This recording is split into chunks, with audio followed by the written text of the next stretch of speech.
আচ্ছা, অনেকেই বলতেছে যে বা অনেকেই ভাবতেছে হয়তোবা ও ইউটিউবিং করবে বা ফেসবুকিং করবে, কিন্তু ফেসবুকিং করতেছে না মানে সাহস পাচ্ছে না, মানে তার কাছে হয়তোবা ভালো কোনো ওয়্যারলেস নাই বা ভালো কোনো মাইক্রোফোন নাই বা ভিডিও রেকর্ড করার মতো, ভয়েস রেকর্ড করার মতো কোনো মাইক নাই।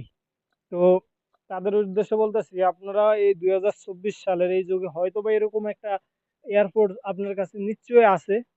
কেননা আমার এই এয়ারপোর্টসটা প্রায় ১ বছর ১.৫ বছর হয়ে গেছে। আমি যখন শুরু করছি আমারও ১ম যেই দিক থেইকা মানে ভয়েস মানে ভালো আসে না এবং ভিডিও রেকর্ডও ভালো আসে না, ভয়েস রেকর্ডও ভালো আসে না। তো আমি ইনভেস্টমেন্ট করতে পারবো না যে এমন না, আমি ইনভেস্টমেন্ট করতে পারি। কিন্তু আমি করি না। কারণ আমি চেষ্টা করতেছি শূন্য থেকে উপরে উঠার জন্য।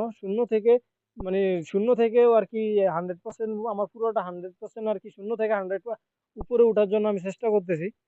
তো আমি চেষ্টা করার করার পরে আমার যখন এই